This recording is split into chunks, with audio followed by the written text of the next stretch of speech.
Chapter 21. And the Lord visited Sarah as he had said, and the Lord did to Sarah as he had spoken.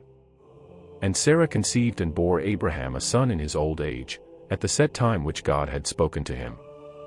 And Abraham called his son who was born to him, whom Sarah bore, Isaac. And Abraham circumcised his son Isaac at the 8th day, as God had commanded him. And Abraham was 100 years old when his son Isaac was born to him. And Sarah said, God has made me laughter, everyone that hears shall laugh with me. And she said, Who would have said to Abraham, that Sarah should give children to suck? For I have borne a son in his old age. And the child grew, and was weaned, and Abraham made a great feast on the day that Isaac was weaned. And Sarah saw the son of Hagar the Egyptian, whom she had borne to Abraham, mocking. Wherefore she said to Abraham, Cast out this bondwoman and her son, for the son of this bondwoman shall not inherit with my son, even with Isaac. And the thing was very grievous in Abraham's sight because of his son. And God said to Abraham, Let it not be grievous in your sight because of the lad, and because of your bondwoman, all that Sarah has spoken to you, hearken to her voice. For in Isaac shall your seed be called. But I will also make a nation of the son of the bondwoman, because he is your seed. And Abraham arose early in the morning, and took bread and a bottle of water, and gave it to Hagar, and set her upon her shoulder, and gave the child unto her, and sent her away, and she departed, and wandered in the wilderness of Beersheba. And the water in the bottle was spent, and she cast the child under one of the shrubs.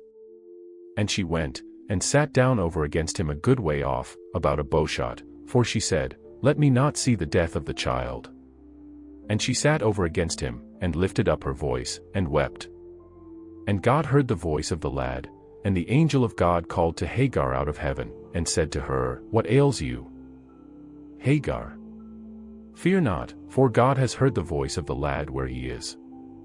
Arise, lift up the child, and hold him in your hand, for I will make him a great nation. And God opened her eyes, and she saw a well of water, and she went, and filled the bottle with water, and gave the lad drink. And God was with the lad, and he grew, and dwelt in the wilderness, and became an archer. And he dwelt in the wilderness of Paran, and his mother took a wife for him from the land of Egypt.